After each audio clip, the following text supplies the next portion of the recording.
Tien dagen lang ademt Vlissingen film. En op de eerste publieksdag van Film by the Sea staan onder andere dorsvloer vol confetti en de opening van de Diorafte Film- en Literatuurcompetitie op het programma.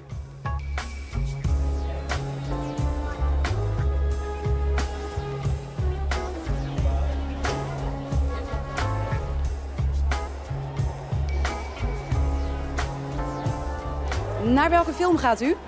De opening van het competitieprogramma. Vertel, waarom heeft u voor die film gekozen? Omdat ik ervoor uitgenodigd ben en dan ga ik daar graag naartoe kijken wat het is. En wat verwacht u ervan? Geen idee. U laat zich helemaal verrassen? Helemaal verrassen. Het is de eerste keer dat hij hier in Nederland draait, dus maar even kijken wat het is. Veel plezier. Dank u wel. We gaan naar, hoe heet ze nou? Het is een meisjesnaam. Gemma Bovary? Ja, daar gaan we. Dankjewel, dankjewel. Ja, we wilden eerst naar de andere, maar die waren allemaal uitverkocht. Dus vandaar dat we even twijfelden. Dus jullie weten ook nog niet helemaal waar de film over gaat, niet in verdiept? Nee, niet direct. Nee. Gaan jullie vaker naar het filmfestival? Ja, eigenlijk ieder jaar wel. Ja. Helaas niet iedere avond, maar wel ieder jaar een film pakken we mee. Is dat dan iets waar u zich echt op verheugt, waar u echt naar uitkijkt? Ja, eigenlijk wel. Ja, leuk. Want hoe ervaart u Film by the Sea? Gezellig, lekker druk, vind ik leuk altijd. En iets andere films. Joubert, c'est moi. Martin Joubert. Ça fait 7 ans que je suis revenu en Normandie. Que j'ai repris la boulangerie paternelle. Après 12 ans de stress aux éditions Pelletier, à rédiger des notules sur des thèses universitaires. Ik ken Madame Bovary, het boek van Flaubert natuurlijk. Ik heb de stripversie gekregen en bekeken en gelezen. Heel origineel gedaan. En ik ben heel benieuwd hoe... dus volgens mij een hele andere blik met het onderwerp van Madame Bovary. En ik kijk gewoon hoe ze dat tot film gemaakt hebben en of dat een mooie film geworden is.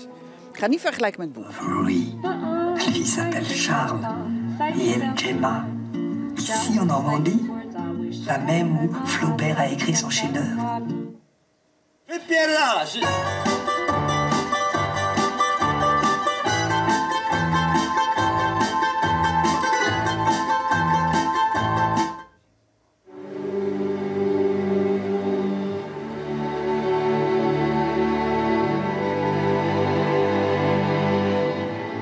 Een jury onder leiding van Adriaan van Dis. Die bekijken 12 literatuurverfilmingen of verfilmingen van toneelstukken, want die zitten er ook tussen.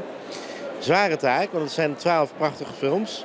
En volgende week vrijdagavond op 19 september dan wordt deze award uitgereikt. Ik ben heel benieuwd wat deze jury gaat beslissen. And this is Gemma Bovary and husband Charlie. Oh, this is France, Charlie.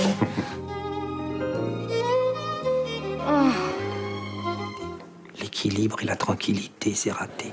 En meneer, hoe was de film? Ja, het was heel leuk, want we dachten eerst een wat serieus boek. Maar de film was redelijk luchthartig en heel goed, heel plezierig om naar te kijken. Ja. Wat staat er verder nog op het programma? Nou, vanavond hebben we de publieksopening van Dorsvloer.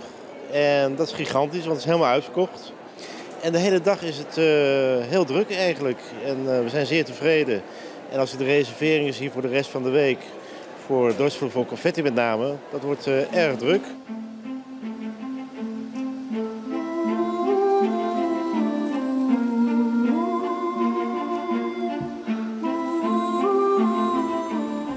Zo, en terwijl zij de film verder gaan kijken, ga ik eens uitzoeken wat er ondertussen allemaal nog gebeurt.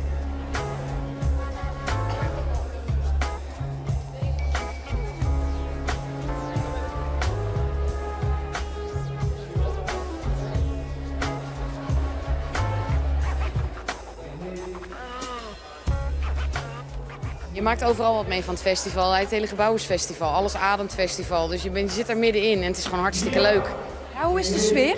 Super. Relaxed, ontspannen en het is hartstikke leuk. Nee, het is echt heel gezellig. Het is echt, ja, het is een goed festival weer. Film by the Sea, wat betekent dat voor u? Nou, dat betekent een hele mooie week voor mij. Want?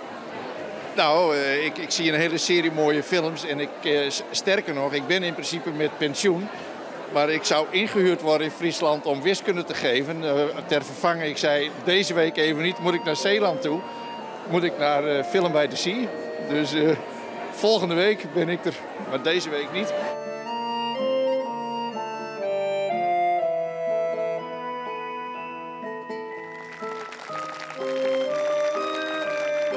Heeft u genoten van de film? Ja, erg genoten. Mooi in beeld gebracht. En ik heb het boek niet gelezen, dus ik was wat dat betreft onvoorbereid.